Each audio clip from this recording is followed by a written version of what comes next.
प्रणम्य परमात्मानं सिद्धं त्रैलोक्यवन्दितं स्वाभाविकचिदानन्द स्वरूपं निर्मलाव्ययम् शुद्धजीवादिद्रव्याणां देशकं च जिनेश्वरम् द्रव्यसंग्रहसूत्राणां वृत्तिं वक्षे समासतः जीवमजीवमदव्यं जिणवरवसहेण जेणनेत्थं देविन्दविन्दवन्दं वन्दे तं सर्वदा शिरसा कहे जीव अजीव जिनवर वृषभ ने लोक में वे वंद्य सुरपति वृंद से वंदन करूं कर जोड़ में समणामणानेया पंचेन्द्रिय निम्मणा परे सव्वे बादर सुमेन्दी सव्वे पज्जत हृदराय।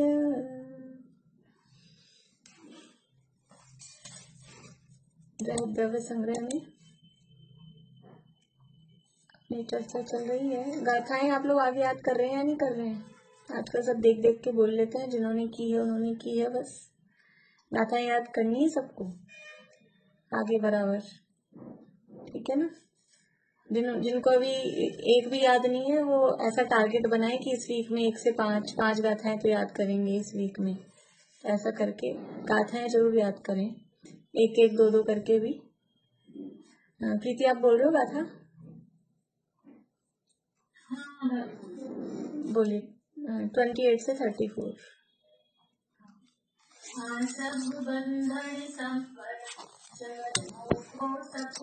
बढ़िया।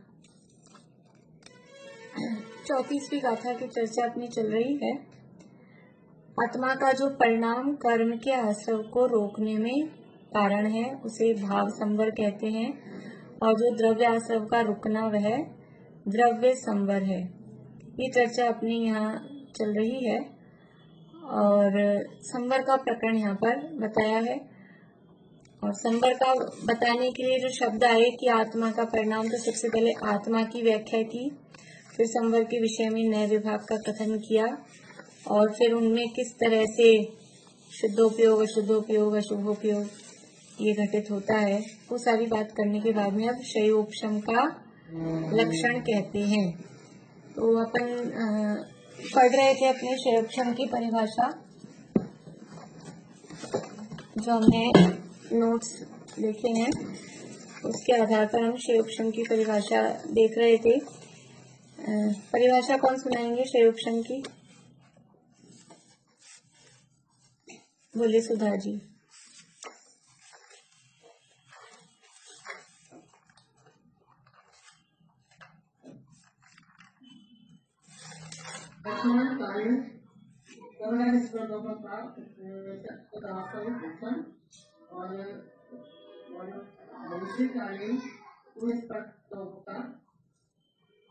नहीं, वर्तमान काल, हाँ गलत हुआ।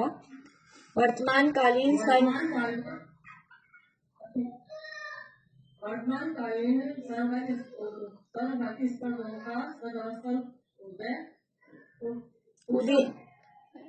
वर्तमानकालीन सर्वघाती स्पर्धकों का उदयाभावी क्षय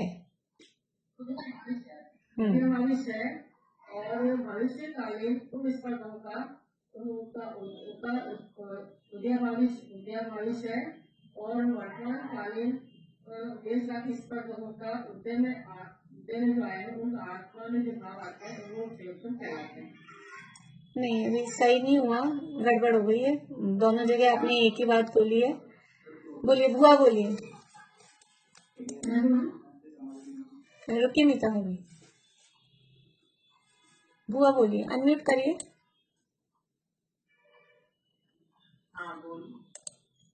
सर्वघाती स्पर्धकों का उदया भविष्य वर्तमान कालीन सर्वघाती स्पर्धकों का उदया भविष्य और उन्हीं के आगामी काल में उदय आने वाले निषेधों का सद अवस्था रूप उपशम, उन्हीं निषेधों का और वर्तमान कालीन देशघाती स्पर्धकों के उदय होने को क्षयक्षम कहते हैं। हाँ, बढ़िया बढ़िया। बोलिए मीता भाभी। देखिए सुधा जी, आपको अपनी गलती समझ में आ रही है। वर्तमान कालीन सर्वघाती स्पर्धकों का तो है उदया भविष्य, और भविष्य कालीन उन्हीं का मतलब सर्वघाती स्पर्धकों का ही है सदअवस्था रूप उपशम। दो अलग अलग चीजें हैं। और फिर देशघाती का उदय। बोलिए मीता भाभी। क्षयोपशम में जैसे कर्मों का क्षय उपशम और उदय होता है, तो इसमें वर्तमान कालीन सर्वघाती स्पर्धकों का उदयमानी क्षय, भविष्य में उदय में आने वाली सर्वघाती स्पर्धकों का सदअवस्था रूप उपशम, और वर्तमान कालीन में देशघाती स्पर्धकों का उदय। इन तीनों का जो कर्मों की अवस्था है उसको क्षयोपशम कहते हैं। बढ़िया, बहुत अच्छा। इन तीन रूप कर्म की अवस्था को क्षयोपशम कहते हैं। तो क्षयोपशम को समझने के लिए जो ये शब्द थे, सर्वघाती क्या है, देशघाती क्या है, स्पर्धक क्या है, वो कल हमने देखा था कि घातिया कर्म है, और घातिया कर्म में दो तरह की प्रकृतियां हैं। 4 घातिया कर्म है, उनकी 47 प्रकृतियों में से 2 तरह की प्रकृतियां हैं, कुछ सर्वघाती हैं, कुछ देशघाती हैं। तो 21 है सर्वघाती और 26 है देशघाती, 47 में से।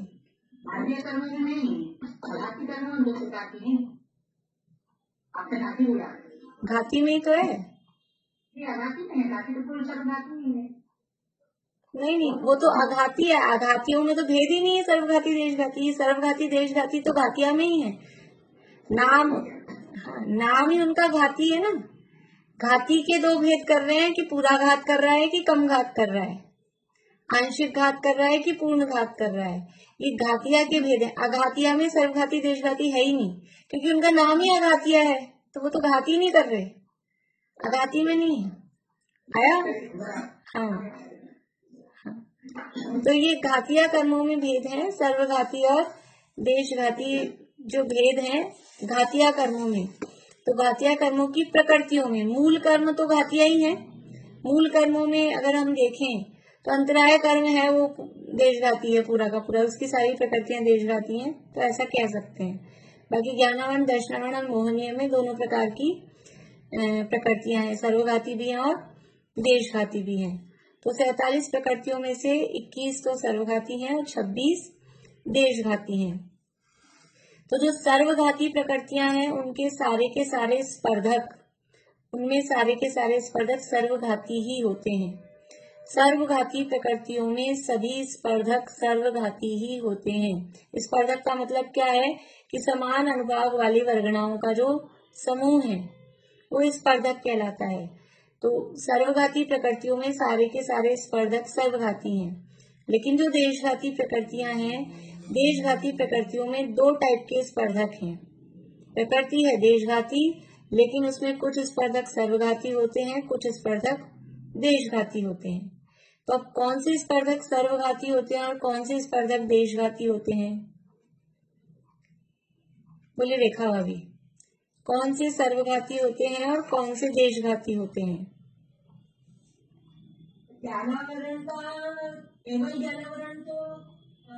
स्पर्धक, अभी मैं प्रकृतियां नहीं पूछ रही हूँ, आप जो बता रहे हो प्रकृतियां।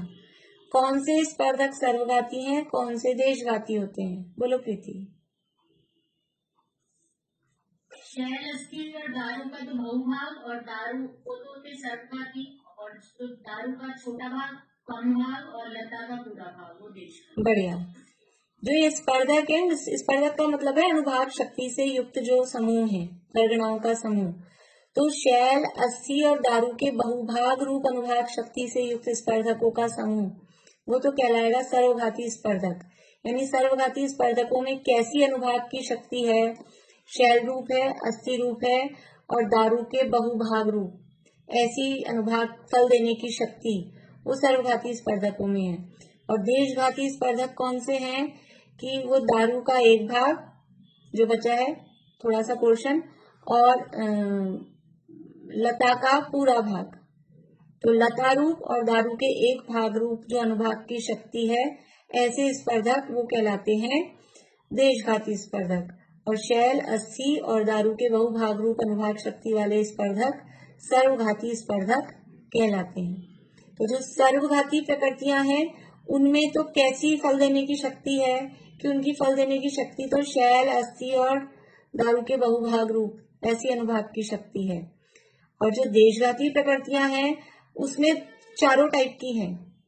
उनमें स्पर्धा की अलग है, स्पर्धा की इस टाइप के होते हैं। कुछ स्पर्धक हैं जिनमें लतारू ऐसी ही शक्ति है, कुछ स्पर्धक ऐसे हैं जिसमें शैल, अस्थि वाली शक्ति है। तो वो दोनों टाइप के स्पर्धक देशघाती प्रकृतियों में होते हैं। अब इसमें क्या होता है, क्षयोपशम कैसे बनता है? तो क्षयोपशम की अब अपनी परिभाषा पे आए अपन। परिभाषा क्या है?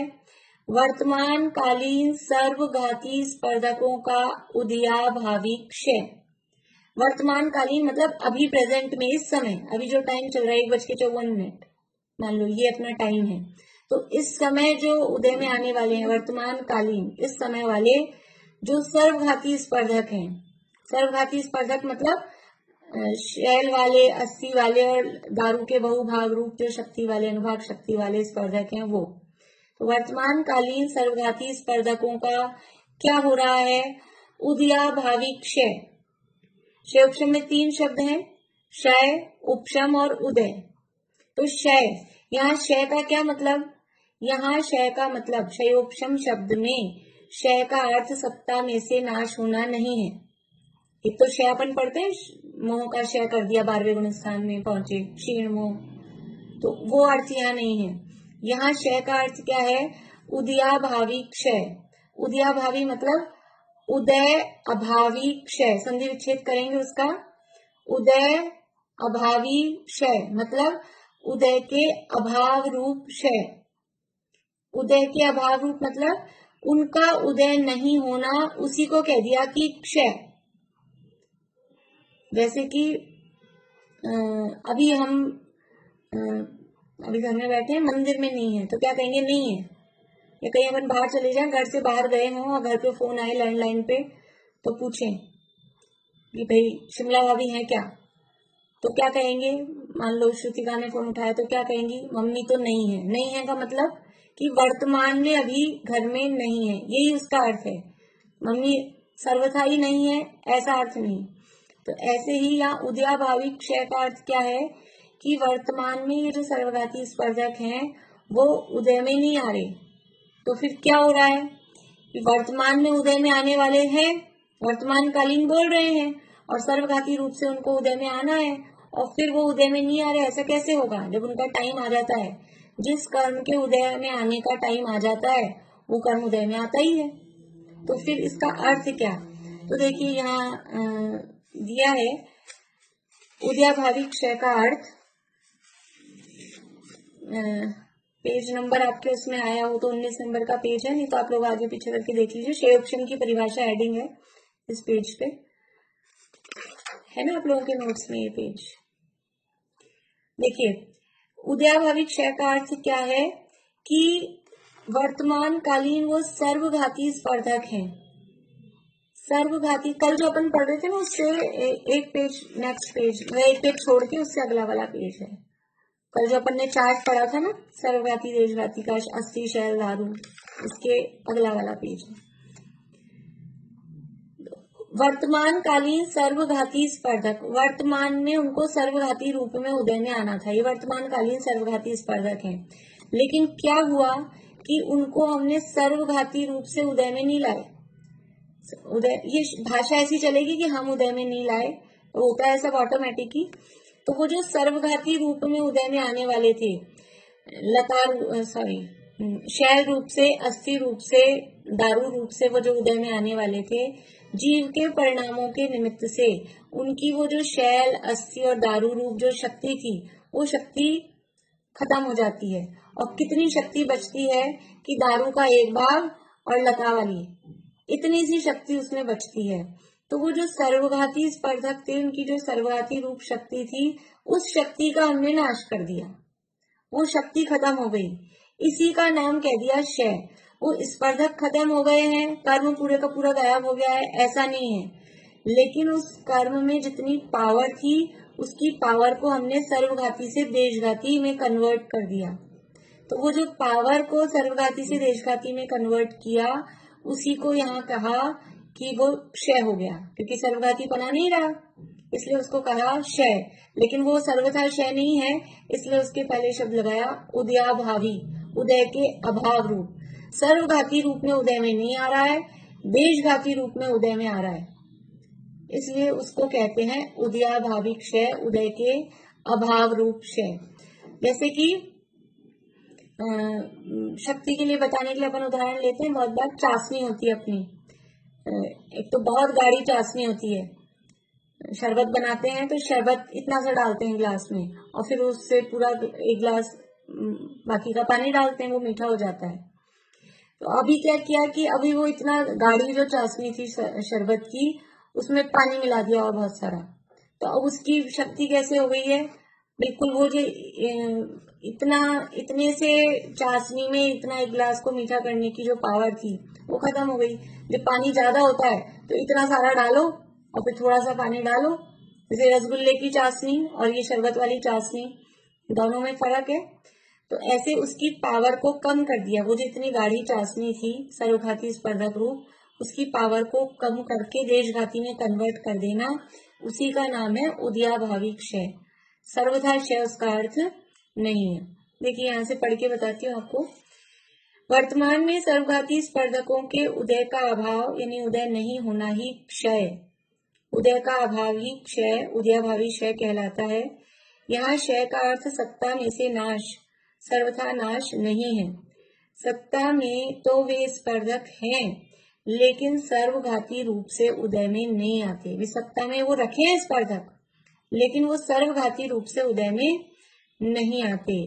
वे सर्वघाती स्पर्धक अनंत गुणे हीन होकर अर्थात उदय के एक समय पूर्व देशघाती स्पर्धकों में परिवर्तित होकर उदय में आते हैं।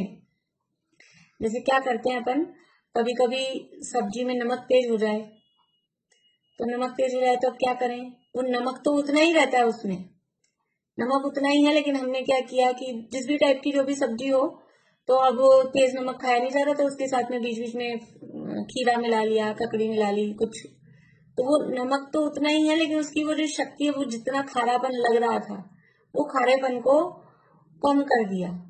तो वो उदय में तो आ रहे हैं, लेकिन उदय में आने के एक समय पहले ही, क्योंकि वर्तमान कालीन है ना, वर्तमान कालीन है तो उदय में आ रहे हैं, तो जैसे ही उदय में आ रहे हैं उसके जस्ट पहले वो सर्वघाती से देशघाती में कन्वर्ट हो जाते हैं। फिर अगला स्पर्धक आ रहा है, उदय में आने से एक समय पहले वो देशघाती में कन्वर्ट हो जाता है। तो देशघाती रूप कन्वर्ट होकर उसमें परिवर्तित होकर उदय में आते हैं। तो इन सर्वघाती स्पर्धकों का अनंत गुणाहीन पना ही क्षय कहलाता है। इन सर्वघाती स्पर्धकों के अनुभाग का, अनुभाग शब्द और इसमें जोड़ सकते हैं, इन सर्वघाती स्पर्धकों के अनुभाग का अनंत गुणाहीन पना ही, स्पर्धकों के अनुभाग का, स्पर्धक शब्द ही अनुभाग को बता रहे हैं, वैसे तो अनंत गुना जो हीन पना है वही क्षय कहलाता है। इसका मतलब क्या हुआ, अब क्षयोपशम में जो क्षय शब्द है उसका अर्थ क्या हुआ कि वो सर्वघाती रूप से उदय में नहीं आकर देशघाती रूप में उदय में आ रहे हैं, उनका सर्वघाती पना वो खत्म हो गया। सर्वघाती पना नष्ट होना ही क्षय कहला रहा है, ठीक है, पर वो देशघाती रूप में अभी है और देशघाती रूप में वो स्पर्धक उदय में आते हैं। ये हुआ उदयाभावी क्षय। अब है सदअवस्था रूप उपशम। सदअवस्था रूप उपशम क्या है, भविष्यकालीन, वर्तमान कालीन सर्वघाती स्पर्धकों का उदयाभावी क्षय और फिर भविष्यकालीन उन्हीं का मतलब वही सर्वघाती स्पर्धकों का। वर्तमानकालीन सर्वघाती स्पर्धकों का कर दिया उदयाभावी क्षय, मतलब उनको देशघाती में कन्वर्ट कर करके उदय में ला रहे हैं। अब जो भविष्य में उदय में आने वाले हैं आगे के समय में, उन स्पर्धकों का क्या किया है, उनको सदवस्था रूप उपशम, उनको कर दिया स्टैचू, पॉज हो जाओ। तो उनको स्टैचू करने की क्या जरूरत है, वो तो भविष्य में उदय में आने वाले, वर्तमान में आ ही नहीं रहे, तो पड़े रहने दो ना, उसमें काहे को छेड़छाड़ करते हैं। लेकिन जो भविष्य में उदय में आने वाले हैं वो भी उदीर्णा होकर वर्तमान में उदय में आ सकते हैं। वैसे तो उनका नंबर है बाद में, जैसे अभी समझ लो अपना एक है जो अपना टाइम है, उस टाइम में 1 नंबर से 10 नंबर तक का वर्तमान समय माना अपन ने, उतने स्पर्धक 1 से 10 नंबर तक के अपने वर्तमान कालीन है। अब जो 11 नंबर से आगे के हैं, समझ लो 20 नंबर तक के, वो तो भविष्यकालीन है। तो वो भविष्यकालीन है, वो वर्तमान में उदय में ही नहीं आ रहे, तो उनको रहने दो। लेकिन 1 बाय 1 क्रम से उदय में आएंगे, जब तो वो बाद में आएंगे 11 नंबर पे। लेकिन कर्मों में ऐसा पॉसिबल होता है कि जो बाद में उदय में आने वाले हैं वो भी जीव के किन्हीं परिणामों के निमित्त से जल्दी उदय में आ जाते हैं। तो ऐसा जो जल्दी उदय में आ जाते हैं वो कहलाती है उदीर्णा। तो भविष्य काल वाले कर्मों की उदीर्णा हो सकती है। वर्तमान में तो उदय में आ ही रहे हैं जो नंबर पे हैं वो, लेकिन जो बाद में उदय में आने वाले हैं वो नंबर से आएंगे तब तो नहीं आएंगे, लेकिन उदीर्णा होकर वर्तमान में अभी धक्का देके, दूसरों को धक्का देके बीच में घुस के आ जाएं लाइन तोड़ के, ऐसा कर्मों में पॉसिबल हो जाता है जीव के परिणामों के निमित्त से। तो भविष्य में जो उदय में आने वाले हैं उनकी उदीर्णा नहीं हो जाए, वो जल्दी उदय में नहीं आ जाए, इसलिए उनको वहीं पे स्टैचू कर दिया, पॉज कर दिया कि आप उदीर्णा होके उदय में नहीं आ सकते हो, आप किसी भी तरह से नहीं आओगे, वहीं रहोगे, ऐसा। तो वो कहलाता है सद अवस्था रूप उपशम। भविष्यकालीन उन्हीं स्पर्धकों का, यानी भविष्यकालीन सर्वघाती स्पर्धकों का सद अवस्था रूप उपशम, उनको उपशमित किया। कैसे उपशमित किया कि जिस अवस्था में हो उसी अवस्था रूप आप बने रहो, आप जल्दी आप उदय में नहीं आ सकते हो, ऐसा उनको बना देना, वो कहलाता है सद अवस्था रूप उपशम। अब हम सेफ हो गए। क्षय उपशम में क्या है, क्षय उपशम का मतलब है किसी भी तरह से सर्वघाती स्पर्धकों का उदय नहीं आए, ये है मतलब क्षय उपशम। सर्वघाती स्पर्धकों का उदय किसी भी रूप में नहीं आए, देशघाती का ही उदय आए, उसका नाम है क्षय उपशम। तो वर्तमान में आ सकते थे जो वर्तमान कालीन है, तो वर्तमान कालीन का हमने कर दिया उदयाभावी क्षय, कि उनकी शक्ति को कर दिया देशघाती रूप। भविष्य वाले उदय में आ सकते थे उदीर्णा होकर, तो भविष्य वाले उदीर्णा होकर वर्तमान में उदय में नहीं आ जाए, इसलिए उनका कर दिया हमने सदवस्था रूप उपशम। उनको हमने जहां थे, जिस नंबर पे जिस समय पर वो थे, उस समय पर ही उनको हमने पॉज कर दिया, वहीं पे उनको स्टैचू बना दिया, तो उनका हो गया सदवस्था रूप उपशम। अब क्या बचे, उदय में तो आएगा ही कुछ ना कुछ, ऐसा तो है नहीं जीव कर्मों के उदय से रहित हो, तो उदय में तो आएगा ही। अब उदय में आने के लिए क्या बचा कि एकमात्र देशघाती प्रकृतियां बची, तो वर्तमान कालीन देशघाती स्पर्धकों का, देशघाती स्पर्धक बचे, प्रकृतियां नहीं, तो वर्तमान कालीन देशघाती स्पर्धकों का उदय। तो ये 3 रूप जो कर्म की अवस्था हुई, उदयाभावी क्षय भी हुआ, सदवस्था रूप उपशम भी हुआ और उदय भी हुआ। लेकिन किस किस का हुआ कि वर्तमान कालीन सर्वघाती स्पर्धकों का उदयाभावी क्षय, भविष्यकालीन उन्हीं सर्वघाती स्पर्धकों का सदवस्था रूप उपशम और वर्तमान कालीन देशघाती स्पर्धकों का उदय। इन 3 रूप कर्म की अवस्था को क्या कहते हैं, क्षयोपशम कहते हैं। तो सीधी बात हो गई ना, सर्वघाती तो देशघाती में बहुत हो गए, जब उनका उदय आया। हाँ, वो जो आ रहे हैं वो भी देशघाती बन के आ रहे हैं, और जो देशघाती थे पहले से कुछ उदय में आने वाले वो भी आ रहे हैं। हाँ, एक तो नहीं है लेकिन एक जैसे हो गए हैं। हाँ, जैसे अभी अपन देखो इसमें क्षयोपशम सम्यक्त्व की, मुझे नहीं मालूम आपके नोट्स में है क्या, क्षयोपशम सम्यक्त्व पे अपन इसको घटाते हैं, शायद आपके नोट्स में नहीं होगा, आपको केवल क्षयोपशम जितना ही भेजा है मैंने। तो क्षयोपशम सम्यक्त्व सुना है अपने नाम, क्षयोपशम सम्यक्त्व। तो सम्यक्त्व जब होता है तो सम्यक्त्व के लिए कौन से कर्मों में कुछ उथल पुथल होती है? सम्यक्त्व से रिलेटेड कर्म या सम्यक्त्व का घात करने वाले कर्म, कर्म मतलब प्रकृतियां, कौन सी प्रकृतियां हैं जो सम्यक्त्व से संबंधित हैं? सुलोचना भाभी। दर्शन होने की मिथ्यात्व, सम्यक मिथ्या। दो ही और सम्यक प्रकृति, तीनों मतलब दर्शन होने की, तीन, ठीक है। और चारित्र होने की लंका होने में भी हो जाएगा। ठीक है। आजकल क्या बात है, आप ऐसे कच्चे कच्चे कैसे रहते हैं? बोलिए मीना चाची, बोलिए। अनंतानुबंधी की चार और सम्यक मिथ्या और सम्यक मिथ्या, 6। हाँ। चलिए मीता भाभी बोलिए, मीता भाभी बोलिए। दर्शन भूमि की 3 टुकड़े, उसमें तुम तीनों का सम्यक मिथ्यात्व, सम्यक प्रकृति, और चारित्र भूमि में भी अनंतानुबंधी, प्रत्याख्यान, अप्रत्याख्यान। चलिए निशा आंटी, सम्यक दर्शन में सारों का कर देंगे क्या आप? बोलिए निशा आंटी। मतलब थोड़ी संतुलन तो होती है ना, एक प्रकृति देशघाती है, बाकी सर्वघाती है। सम्यक दर्शन का घात करने में कौन कौन सी प्रकृतियां निमित्त हैं? अभी प्रश्न इतना है। सम्यक मिथ्यात्व, सम्यक प्रकृति, अनंतानुबंधी की चार। हाँ, ये 7 प्रकृतियां सम्यक्त्व की विरोधी, सम्यक्त्व का समझ लीजिए घात करने में जो निमित्त हैं, 7 प्रकृतियां हैं। दर्शन मोहनी की तीनों, मिथ्यात्व, सम्यक प्रकृति, और चारित्र मोहनी में अनंतानुबंधी, क्रोध, मान, माया, लोभ। अप्रत्याख्यान, प्रत्याख्यान, संतुलन, ये तो चारित्र का घात करने में निमित्त है। उनमें कुछ भी नहीं होता है। जब सम्यक दर्शन होता है तब उनमें कुछ नहीं होता है, केवल अनंतानुबंधी में ही काम होता है। तो अब ये 7 प्रकृतियां हैं, ये 7 प्रकृतियां में से कौन सी? 6 तो होगी सर्वघाती, 1 होगी देशघाती। हाँ, ये जो 7 प्रकृतियां हैं, इन 7 प्रकृतियों में हम देखें देशघाती कौन सी है, सर्वघाती कौन सी है? तो मोहनी, दर्शन मोहनी की जो 3 है, मिथ्यात्व, सम्यक मिथ्यात्व और सम्यक प्रकृति, इनमें से मिथ्यात्व और सम्यक मिथ्यात्व ये दोनों है सर्वघाती प्रकृतियां, और जो सम्यक प्रकृति है वो है देशघाती प्रकृति। ठीक है।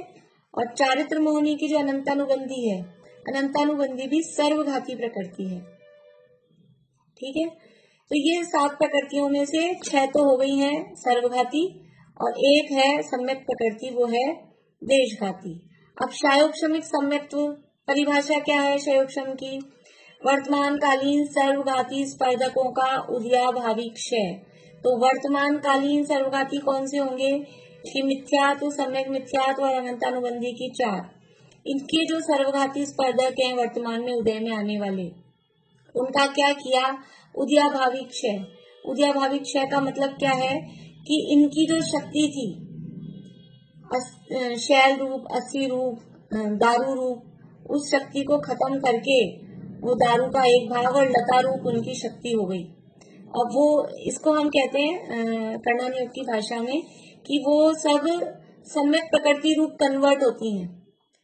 कैसे नाश होता है मिथ्यात्व का, सम्यक मिथ्यात्व का? इनके नाश की प्रक्रिया क्या है? जब शपना होती है ना, सत्ता में से नाश, जब शपथ श्रेणी चढ़ते हैं मुनिराज, और देखिए सम्यक्त्व तो हो जाता है, अक्षमिक सम्यक्त्व हुआ, उसके बाद क्षयोक्षम हुआ और शायिक सम्यक्त्व की प्रक्रिया चली।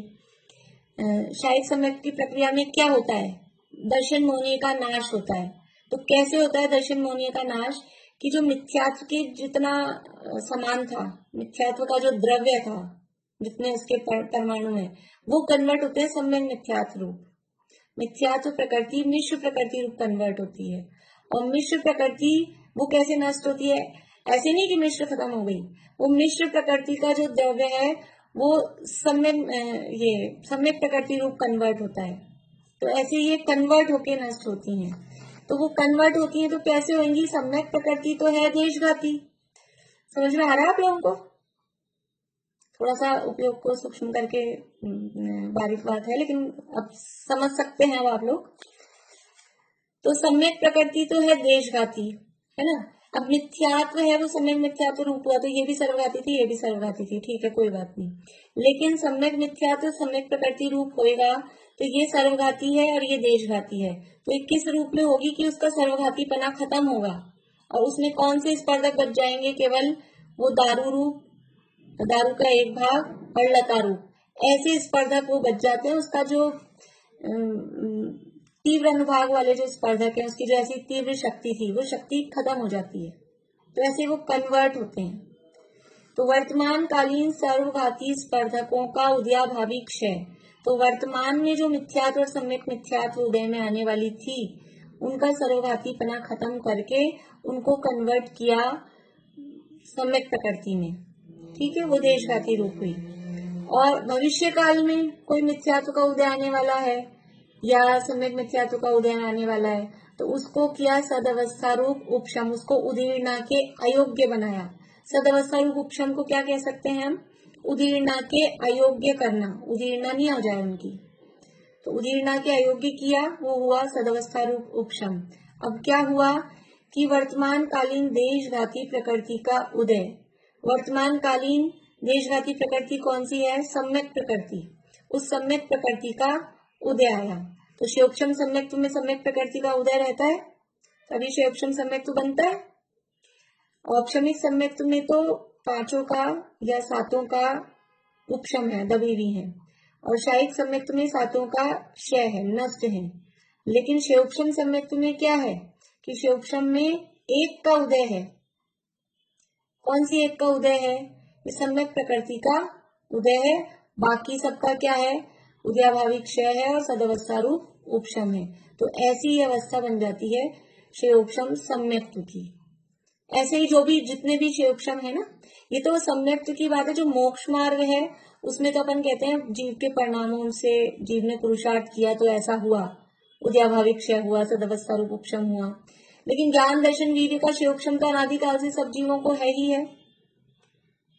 ज्ञानावरण का शयोक्षम है कि नहीं है, दर्शनावरण का शयोक्षम है, अंतराय का शयोक्षम है, तो वो भी इस तरह से उसमें पुरुषार्थ नहीं दिखता है, लेकिन वो ऑटोमेटिक ही कर्मों में इस तरह की अवस्था वो बनी रहती है। ज्ञान दर्शन वीर्य के संबंध में अनादिकाल से ऐसी अवस्था बनी हुई रहती है।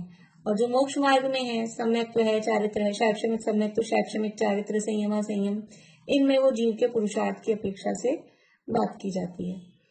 तो ये परिणामों के बल से है, ये जितना भी उदयाभावी परिणामों के बल से ही है ना इस अवस्था में, इस अवस्था में,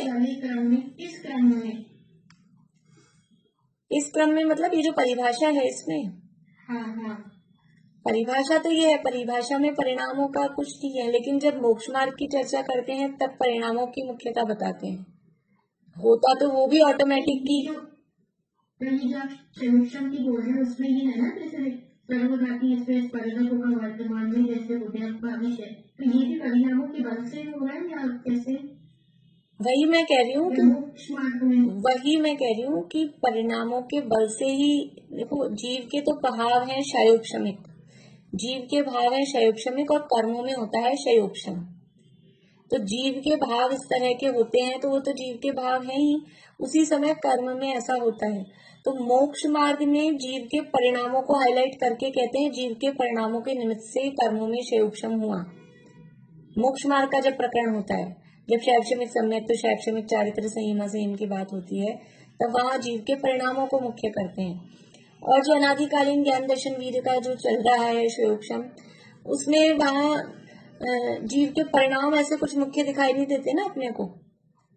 यद्यपि वो जो भाव है शयोक्षमिक वो तो जीव का ही है, और जो शयोक्षम हो रहा है ज्ञानावरण दर्शनावरण अंतराय का वो कर्म का है।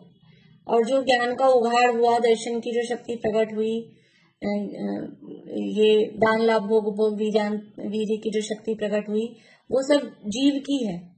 लेकिन उसमें कहा नहीं जाएगा, क्योंकि उसमें क्या पुरुषार्थ है। आपको जितना भी आपका शयोक्षम हुआ उसमें अभी क्या पुरुषार्थ, निगोदिया को जो शयोक्षम है, पीछे अपन ने इसमें बात की थी ना, सूक्ष्म लिंगोदिया लब्धिया पर्याप्त तक को जो ज्ञानावरण का शयोक्षम है, तब उसमें उसका कुछ पुरुषार्थ दिखाई नहीं देता। तो वो मोक्ष मार्ग में पुरुषार्थ की मुख्यता से कथन होता है, पुरुषार्थ की प्रेरणा दी जाती है, बाकी तो जो चल रहा है ऑटोमेटिक अपने हिसाब से निमित्त नैमित्तिक संबंध है कर्मों का और जीव के परिणामों का। इस तरह से निमित्त नैमित्तिक संबंध होता है। इस तरह से ये शयोपशम। बाकी और आप पढ़ लेना, इसमें कुछ और निद्रा के बारे में, केवल ज्ञानावरण के बारे में दिया है प्रश्नोत्तर रूप में। देखिए अब अपने पुस्तक पे आ जाए अपन, वृहद द्रव्य संग्रह में। इसको पढ़ के वापस से 113 पेज से। अब शयोपशम का लक्षण कहते हैं, 113 पेज पे लास्ट वाला पैराग्राफ है। सर्व प्रकार से आत्मा के गुणों का आच्छादन करने वाली कर्म की शक्तियों को सर्वघाती स्पर्धक कहते हैं और विवक्षित एक देश से आत्मा के गुणों का आच्छादन करने वाली कर्म की शक्तियों को देशघाती स्पर्धक कहते हैं। सर्वघाती स्पर्धकों के उदय के अभाव को ही क्षय और उनकी ही सतरूप अवस्था को उपशम कहते हैं। सतरूप अवस्था मतलब बस वो है लेकिन छेड़खानी कुछ नहीं करेंगे। ये है सतरूप अवस्था कि सत्ता में है लेकिन बैठे हैं चुपचाप, बस कुछ इंटरफेयर नहीं करेंगे। बाद में आने वाले हैं, उनको बैठे रहो चुपचाप। जैसे ऐसे होता है ना, मान लो मैं यहाँ क्लास ले रही हूँ, अब कोई बच्चे हों, यहाँ शोर नहीं करोगे तो बैठे रहो चुपचाप। अपन पढ़ रहे हैं सब, तो चुपचाप बैठे रहो, तो सत्ता है लेकिन उछल कूद नहीं करना। ऐसे उन कर्मों को सतरूप अवस्था, उछल कूद नहीं कर सकते, बस हैं, बैठे हैं, ऐसा। सर्वघाती स्पर्धकों का उदयाभावी क्षय सहित उपशम और उनके एक देशघाती स्पर्धकों का उदय। देखो क्या शब्द दिया है, सर्वघाती स्पर्धकों का उदयाभावी क्षय सहित, उदयाभावी क्षय भी हुआ और सहित उनका उपशम। इसमें दोनों अपन ने दो बार दो पंक्तियां बनाई, इसलिए दो लाइन बनाई। उसमें पहली लाइन में लिखा था वर्तमान कालीन, दूसरी लाइन में लिखा था भविष्यकालीन। अब यहाँ काल की बात नहीं की, वर्तमान भविष्य की, तो सीधा क्या लिखा, सर्वघाती स्पर्धकों का उदयाभावी क्षय सहित उपशम। तो उदयाभावी क्षय किसका होगा, वर्तमान कालीन का, और उपशम किसका होगा, भविष्यकालीन का। और उपशम का अर्थ क्या है, उदीर्णा नहीं आना, उदीर्णा नहीं होना, उसी का नाम यहाँ पर उपशम है। और उनके एक देशघाती स्पर्धकों का उदय। इस प्रकार इन तीनों के समुदाय से शयोपशम कहा जाता है। शयोपशम में हो उसे शायोपशमिक भाव कहते हैं, अथवा देशघाती स्पर्धकों का उदय होने पर जीव एक देश ज्ञानादि गुण प्राप्त करता है, वह शयोपशमिक भाव है। देखिए अभी बात, शयोपशम में हो से शयोपशमिक भाव कहते हैं, और ये देशघाती स्पर्धकों का उदय होने पर जीव एक देश ज्ञानादि गुण प्राप्त करता है। यानी सर्वघाती स्पर्धकों का उदय आ जाए तो बिल्कुल भी वो गुण है ना, वो गुण बिल्कुल भी प्रकट नहीं होगा। और ऐसा सर्वघाती स्पर्धकों का उदय कौन से कर्म में आ सकता है, सर्वघाती स्पर्धकों का पूर्ण रूप से उदय कौन से कर्म में आ सकता है, बोलिए ना। घातिया की तो बात ही चल रही है, घातिया में कौन सा, बोलिए रजनी। हाँ, 4 घातिया कर्मों में बताइए, 4 घातिया कर्मों में से, मूल प्रकृतियों में से किस कर्म में सर्वघाती स्पर्धक का उदय आ सकता है। केवल ज्ञान, केवल दर्शन तो आप उत्तर प्रकृतियां बता रहे हैं, मूल प्रकृतियों में पूछ रहे हैं। नहीं, अंतराय में तो है ही नहीं, अंतराय तो टोटली देशघाती है। मोहनीय कर्म देखिए नहीं मैं बताती हूँ। मोहनीय कर्म ऐसा है, देखिए यहाँ क्या कह रहे हैं कि देशघाती स्पर्धकों का उदय होने पर जीव एक देश ज्ञानादि गुण प्राप्त करता है। तो ज्ञानावरण, दर्शनावरण और अंतराय, इन कर्मों के तो देशघाती स्पर्धकों का उदय है, इनके तो कुछ ना कुछ देशघाती स्पर्धकों का उदय रहता है, पूरा सर्वघाती का उदय नहीं रहता है। अभी मूल प्रकृतियों में बात कर रहे हैं अपन, ज्ञानावरण में, दर्शनावरण में और अंतराय में, इनमें कुछ ना कुछ देशघाती स्पर्धकों का उदय रहेगा। कोई भी जीव ऐसा नहीं होगा, निगोदिया भी, कि उसके सारे के सारे सर्वघाती स्पर्धकों का उदय हो, उनमें सर्वघाती स्पर्धकों का ऐसा पूर्ण रूप से उदय नहीं होगा। लेकिन मोहनीय कर्म मोहनीय कर्म में क्या है कि मोहनीय कर्म में तो सर्वघाती का ही उदय चल रहा है, मिथ्यात्व का उदय। इसका मतलब क्या? लेकिन 9 कैसा है तो देशघाती नहीं जाएगी ना। हाँ, 9 कषाय देशघाती रूप है, लेकिन अभी अपन इसीलिए मूल प्रकृतियों की बात कर रहे हैं ना। मूल प्रकृतियों में, तो मूल प्रकृतियों में मिथ्यात्व का उदय, यानी वो गुण प्रकट नहीं हो रहा। जैसे ज्ञान गुण कुछ ना कुछ प्रकट रहेगा, दर्शन गुण कुछ ना कुछ प्रकट रहेगा, वीर्य गुण कुछ ना कुछ प्रकट रहेगा। इसका मतलब है कि उस संबंधी कर्म के देशघाती स्पर्धकों का उदय है। लेकिन मोहिनी के अभाव में क्या है कि सुख और चारित्र, मोहिनी के अभाव में सुख गुण कहें, सम्यक और चारित्र कहें, सुख गुण एक नाम बोले, तो सुख अभी प्रकट है क्या कि वो मोहिनी के सर्वघाती स्पर्धक का उदय रहेगा, तो सुख बिल्कुल प्रकट नहीं रहेगा। ज्ञान दर्शन वीर्य का जब भी बात आएगी ना, ज्ञान दर्शन वीर्य का क्षयोपशम सुना होगा आपने कभी भी, जब कहेंगे तो कहेंगे ज्ञान दर्शन वीर्य का क्षयोपशम। ऐसा नहीं कहेंगे ज्ञान दर्शन सुख वीर्य का क्षयोपशम, ऐसा सुना कभी? ये 4 है ना अनुजीवी गुण, ज्ञान दर्शन सुख वीर्य। जब जीव के गुण कहेंगे, जीव के गुण कौन से हैं तो ज्ञान दर्शन सुख वीर्य कहते हैं। पुद्गल के कौन से हैं? स्पर्श रस गंध वर्ण। लेकिन ये गुण तो कहेंगे 4, लेकिन जब क्षयोपशम की बात आएगी तो कभी भी ऐसा नहीं कहेंगे ज्ञान दर्शन सुख वीर्य का क्षयोपशम है। जब क्षयोपशम होता है तो ज्ञान दर्शन वीर्य का, क्योंकि वो मोहनीय का क्षयोपशम होता है मोक्ष मार्ग में, शैक्षणिक सम्यक में, लेकिन संसार अवस्था में मोहनीय का क्षयोपशम नहीं है, वो मोहनीय का उदय कहा जाता है। तो इसलिए यहाँ कह रहे हैं कि अथवा देशघाती स्पर्धकों का उदय होने पर जीव एक देश ज्ञान आदि गुण प्राप्त करता है, यानी ज्ञान दर्शन और वीर्य का कुछ ना कुछ अंश वो प्रकट रहता ही है। वह क्षयोपशमिक भाव है। क्षयोपशमिक भाव क्या है कि जीव के जो ज्ञान दर्शन और वीर्य, जीव के जो ये गुण है ना, ये है क्षयोपशमिक भाव। और उस समय कर्म में क्या हुआ? उस समय कर्म में जो उदयाभाविष्य सदवस्था रूप उपशम और उदय, ये जो अवस्था हुई, कर्म में होता है क्षयोपशम और जीव में होता है क्षयोपशमिक भाव। जीव के जो गुण प्रकट हुए वो कहलाते हैं क्षयोपशमिक भाव। इससे क्या सिद्ध हुआ? पूर्वोक्त सूक्ष्म निगोदिया के जीव में ज्ञानवर्ण कर्म के देशघाती स्पर्धकों का उदय होने पर एक देश ज्ञान गुण प्राप्त होता है। इस कारण वह क्षयोपशमिक ज्ञान है, क्षयिक ज्ञान नहीं है। वो बात कहाँ से चल रही थी? पीछे वो बात चल रही थी कि निगोदिया जीव के जो जघन्य ज्ञान गुण है, जो उसका कम से कम भी जो ज्ञान है वो निरावरण रहता है, ऐसा सुनने में आता है कि उसके वो ज्ञान निरावरण है, मतलब उतना कर्म का आवरण नहीं है। तो वो जो निरावरण कहा है वो उस अपेक्षा से कहा है कि उतना उसके उघाड़ रहता है, वो बिल्कुल सर्वथा निरावरण हो क्षयिक ज्ञान की जैसा, ऐसा नहीं है। तो यहाँ सिद्ध कर रहे हैं वो निगोदिया के क्षयिक ज्ञान नहीं है, निगोदिया के क्षयोपशमिक ज्ञान है, उसके देशघाती का उदय चल रहा है, उसके सर्वथा उतना कर्म का अभाव हो।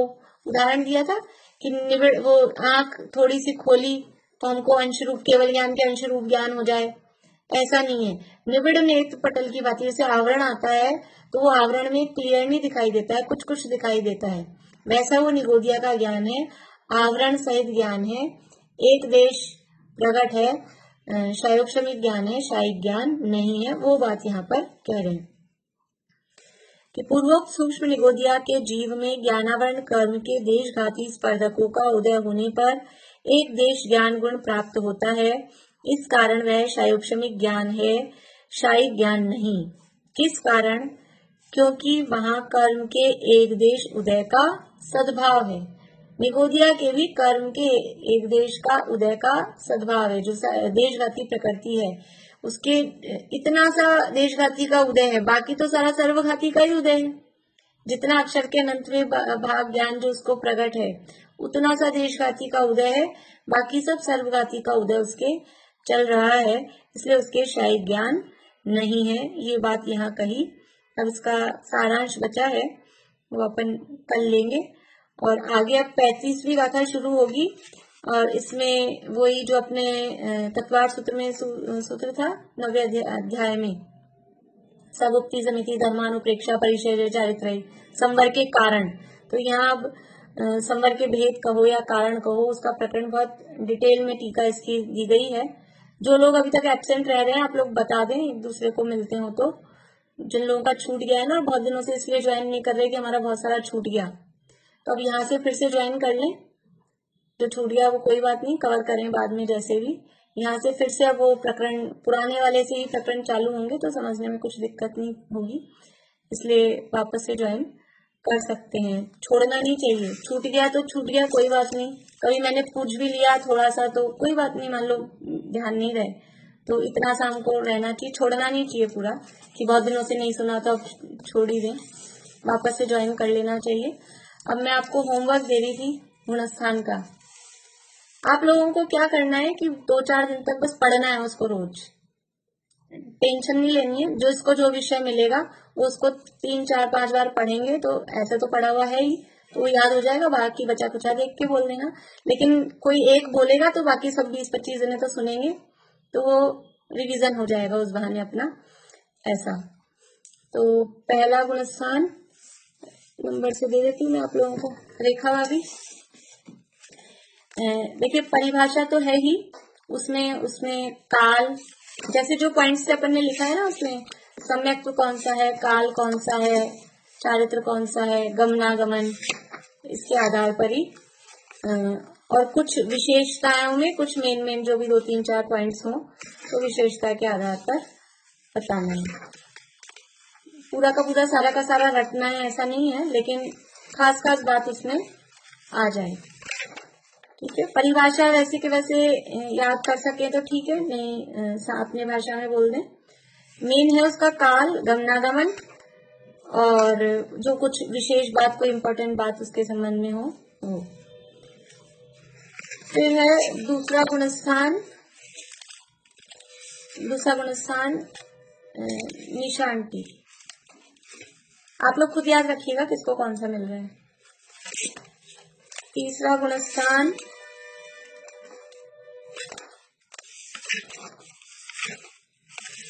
सरोज भाभी आप करेंगे?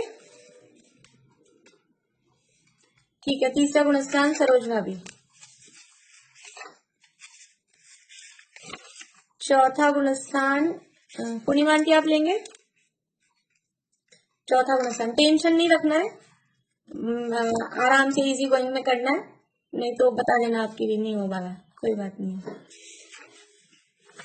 पांचवा गुणस्थान मीना चाची।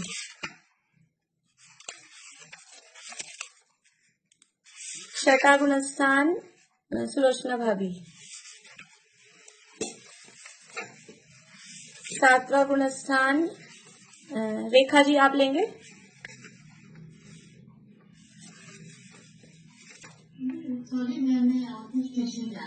ठीक है, ठीक है। अर्पणा जी सातवां गुणस्थान। आठवां गुणस्थान प्रीति।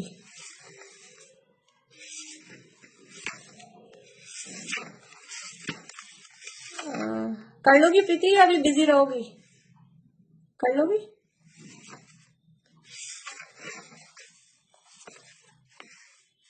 नवा गुणस्थान मीता भाभी।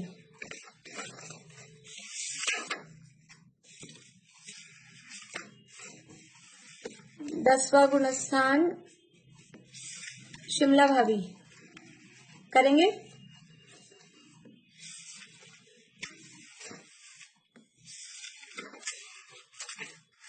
ग्यारहवां गुणस्थान ज्योति जी।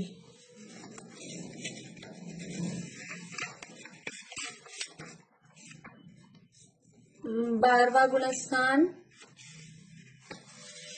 रजनी जी।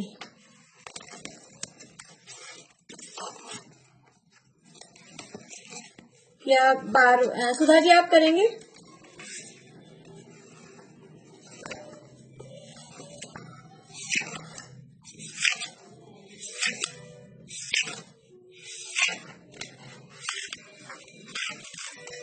सुधा जी करेंगे आप? तो 14वां आप ले लीजिए, 12वां रजनी जी को दिया है, ठीक है। 14वां सुधा जी, 13वां मीनू जी आप ले लीजिए। ठीक है, अब बच गए हैं सिद्ध भगवान। अब जो रह रहे हैं कौन करना चाहते हैं सिद्ध भगवान का वर्णन? चलिए एक रखते हैं अभी अपन, वो टेलीग्राम वालों के लिए तो छोड़ा ही नहीं मैंने किसी के लिए। सुनीता आंटी अभी बिजी रहेंगे, अभी सुनीता आंटी को मैंने प्रीति को भी दे तो दिया है, पता नहीं वो अभी ये लोग बिजी हैं, शादी है उसके भैया की। हाँ जी, हाँ वही। चलिए अभी एक सिद्ध भगवान का बचा, और आप मीना चाची आपका हो गया ना?